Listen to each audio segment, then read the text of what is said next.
안녕하세요 여러분. Hello everybody and welcome to my channel. So my name is Bhakti and I am from India and currently I'm studying here in South Korea as a GKS scholar. So I thought I'll do a video on the GKS process, the tracks, the application, everything I will be mentioning in this video. So if you wanna know more about it, please stay tuned.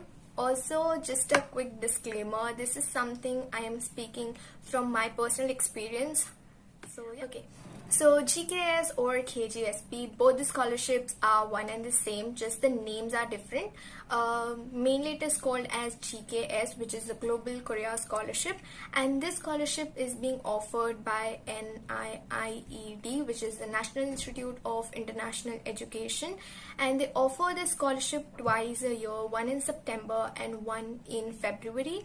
The September one is for the undergraduate student and the February one is for the master's, PhD and research students. So this scholarship is announced on a website. It is Study in Korea website. I will link the website down below in the description box. So talking about the tracks, which is one of the most important thing. So basically there are two tracks in this scholarship. One is the embassy track and the other is the university track. So for the embassy track, you have an option to select 3 different universities, wherein in the university track, you just get one single option. You can only select one university. If you try to apply to multiple universities via the scholarship, you will get disqualified. So please don't apply to multiple universities. So how you should choose the universities? There is some criteria set by the NIID, so you have to follow them. So once the notice is released, along with the application form, there are multiple files that they attach for your information, like the universities and the courses that are offered. Not all the courses are offered under GKS, so you have to check if your course is available in the specific university. Also, there is one guideline given. So in that guideline, if you check, you will find a page where type A universities and type B universities are mentioned. So how you should choose these universities, I will give you a gist. So for the embassy track, since you have an option to select 3 different universities, there is a criteria set by the NIIT that out of the 3 universities, one of the universities must be from type B. 1. It is okay if you select 3 of them from type B, 2 of them from type B. It's absolutely okay, but make sure one of the university is from type B. And in the university track, there is no such criteria. You can choose any universities from type A and type B. You have flexibility over there. So talking about the documents, for both the tracks, it's pretty different. For the embassy track, you have to prepare total 4 sets of application, since you are applying to 3 different universities and 1 for the embassy. So in total, you will prepare 4 sets of documents, and in the university track, you just have to prepare 1 set of application with all your documents. To whom to send your documents and how to send your documents. So for the embassy track, you have to send all your application to the Embassy of Korea in your respective country. So every country will have their embassy, so you send your documents there. For India, it is a bit different. If you want to apply via embassy track, then you send your documents to the MHRD, which is in Delhi. So you send your documents to them and they will further send to the embassy, and the process goes on. There is one additional step by the MHRD, that you have to register at their portal. So there is an online portal that they will give you. You have to check the MHRD website. So once the GKS notice comes, the MHRD also releases the GKS notice in their website. So you have to check that out. And for the university track, it is very simple. You prepare your documents and then send directly to the university that you have chosen. So you have to send your documents from India to South Korea. Yeah, that's it. University track doesn't have to send their documents to the embassy. Please don't send it. You will get rejected. Please don't send it to the embassy. Directly send the documents to the university that you have chosen. You can send your documents through courier services. You can choose any services that you want. You can choose FedEx or DHL. Both are very great. They will get your documents within 2 days, max to max 3 days, not more than that. But you can contact them and ask them how many days it will take.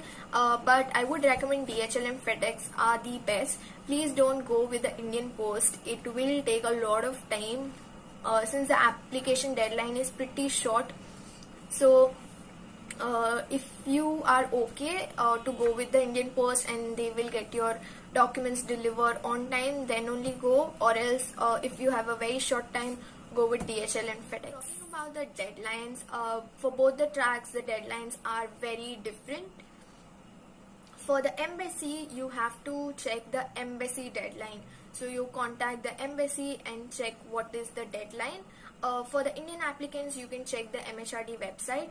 They will give you a deadline for the online application and the application submission date. You will get both of them. For the university track, you have to follow your university's deadline. So where you can find these deadlines, once the application comes out in the website, which is Study in Korea website, they also give you university list. So you can go there and check what is your university's deadline. So you have to meet their deadline. For university, you have a longer time. You get almost a month and a half to send your documents. But for embassy, it is pretty short. Apart from your application form, there are few additional documents that you would require. One is the transcripts and your degree certificate. Both these documents are pretty different. They are not one. Both are different. Transcripts are not generally issued to everyone. You have to request to your university or your college to send you the transcripts. So transcript is basically all your marks from semester 1 to your last semester. So it is a paper which have all your marks. So you have to submit that. If you are not submitting your original, then you have to take a photocopy and you have to notarize it. So notary is done by notary lawyers. So you have to get a stamp of the lawyer. So that's how it works. And for the degree certificate is when you complete your degree, you get a completion certificate. But there are a lot of candidates who apply in their last semester or their last year. So it's pretty difficult to get the degree certificate before 31st of August. In this case, you can ask your university or your college to give you a letter stating that you will get passed before 31st of August. Yeah, so it should be stamped, signed, and it should be on the college letterhead or the university letterhead, however it works. So apart from this, there are few more documents, which is your citizen proof and your parent citizen proof. So in your citizen proof, you can send your passport. If you don't have a passport, please apply for passport. It is really necessary. But at the time of application, if you don't have, it's okay. You can send your birth certificate. Again, you should not send any original. Everything should be photocopy and stamped. Parent citizen proof. Not everyone would have passport. So what you can send is their Aadhaar card or their voter ID or a national identification card. And you have to stamp that again. Every document that you send needs to be stamped by a lawyer. Other documents are if you have topic or English proficiency, like certificates, you can send them as well. Again, notarize it. Notarization is important. Next is the certificates, the achievements, awards. So in this section you can send your certificates, all your achievements certificates. If you have received a previous scholarship during your college days, you can send that as well. You can even send your voluntary experiences certificate. You can attach everything. For the certificate part, notarization is not important. I didn't do it, but if you want to send notarized documents, then you can send notarized one as well. It is up to you. A few questions that I get a lot, so I will be answering them. First is, should we write or type our application?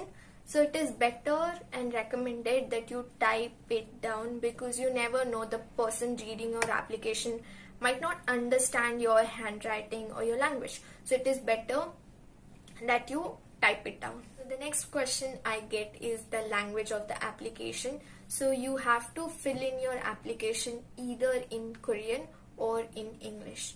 You can't use any other language. One more thing here, if your documents, either it's transcripts, degree certificates, your normal certificates, achievements, any of these documents are not in Korean or English, then you have to translate it in either of the language. So you can't send documents in any other language. So if your document is in other language, please translate it and then notarize and send it. The last one is the LOR. So LOR, which is the letter of recommendation. So in total there should be 2 LORs from 2 professors. It is not a compulsion that you get it from your HOD. Both of them can be from your professor. One can be from your company as well. So it's absolutely okay. But for both the tracks, it is a bit different. For the embassy track, since you are applying to 3 different universities and you have to make 4 sets of application, you have to get 4 LOR from one professor. So it could be 1 original and 3 photocopies. It's absolutely okay, but please tell your professor to send all the LORs in different envelopes. So in total for the embassy there would be 8 LORs, and for the university track there would be only 2 LORs. So yeah, that's it for this video. I hope you guys like it. If you have any question related to this scholarship or any document, please let me know in the comment section. I would love to help you guys out. And yeah, that's it. See you next time. Bye bye.